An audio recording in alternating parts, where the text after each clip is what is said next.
Hello everybody and welcome once again to another edition of the MavLife Sports Report. I'm Keith Demolder alongside my co-anchor Connor Hines. Connor, what do we have on the show today? Well, Keith, it's good to be back. First one back after winter break. Let's get right into it with boys varsity soccer, who played 10 games over the break, winning 5, losing 2, and tying 3. During the stretch, the Mavericks saw a lot of different faces in the scoring department, as the Mavs averaged 1.7 goals scored per game as compared to 0.9 goals allowed on the defensive side of the ball. As it stands now, juniors Sean McGuire and Brandon Butler are the leading scorers for the Mavericks with 3 goals apiece. At 6, 3, and 4, the Mavericks will host the 8, 3, and 3 Torrey Pines Falcons on Wednesday at 5:30. Moving on to girls varsity basketball, the Mavs extended their unbeaten streak to 10 games over the break with big wins over Ramona, Central, Del Norte, and Granada Hills High Schools before suffering back-to-back losses at the hands of Mount Carmel and Graces High Schools. Luckily, though, the Mavs bounced back nicely with 3 straight wins against Eastlake, Ramona, and Sweetwater High Schools. Over the 9-game span, the Mavs averaged 60.2 points per game while giving up 47.4 points per game on the defensive side of the ball. Starting point guard Taylor Pierce averaged 18.8 points per game on 45.4% shooting from the field. Rachel Dumiak was great as well with 13.8 points per game during that same stretch. The now 13-2 Mavs will go on the road to play Mission Hills on Tuesday at 7 p.m.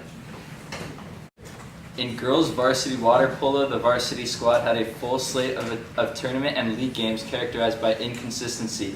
They started off with a 5-2 win over Bonita Vista, but then ended up dropping 2 straight games to Granite Hills and Del Norte, both by a score of 6-5. Since then, the Mavs have seen some success, winning 7-3 over Santana and 8-7 against Claremont.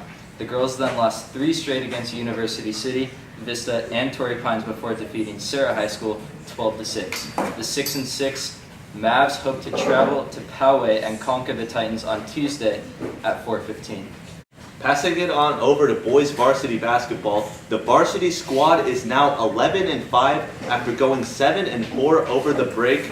The Mavs had their worst losing streak of the season, losing 3 in a row against Patrick School, Prime Prep, and Foothills Christian High Schools during the Under Armour Holiday Classic at Torrey Pines High School. During the 3 games, Skid LCC shot 33% from the field and lost by an average margin of 6.6 points per game. Overall, though, the Mavs did surprisingly well. Tommy McCarthy and Brady Twombly averaged 22.6 points per game and 18.9 points per game, respectively. The boys will take on the Mission Hills Grizzlies tomorrow night at 7 at home. Listen to MavLife Sports Radio for the call. In girls varsity soccer, the girls team is now 5-1-3 following a 2-win and 2-tie winter break schedule. The Mavs contested the Scripps Ranch Falcons to a 1-1 tie. Freshman Ruby Hellstrom scored for LCC, while Samantha Stab scored the lone goal for the Falcons. Against the Coronado Islanders, the Mavericks demolished the Coronado defense with 6 straight goals. Senior Megan Grant, Carly Davey, and Haley May each had goals as Ruby Hellstrom netted her first high school hat trick in the Mavs' 6-0 win. The Mavs tied the Torrey Pines Falcons 0-0 as they once again dominated their opponent, this time the Oceanside Pirates 6-1. This time it was junior Haley Main's turn to score a hat trick, as did Kelsey Agnes, Capri Goldsmith, and Megan Grant, all 3 of them scoring as well for LCC. The girls play the Del Norte Nighthawks Tuesday at home at 5:15. One last note before we say goodbye to you today. Remember to tune in tomorrow night at 7 p.m. to MavLife Sports Radio, as Connor and I will be broadcasting the boys varsity basketball game live from Maverick Gymnasium, as the LCC Mavericks will be taking on the Mission Hills Grizzlies. Yeah, Keith, should be an exciting matchup. First home game of the year. 11-5 boys varsity squad trying again for that CIF championship this year. Should be good. As always, we'd like to thank you for joining us here on the MavLife Sports Report. For MavLife Sports, I'm Keith Demolder. And I'm Connor Hines.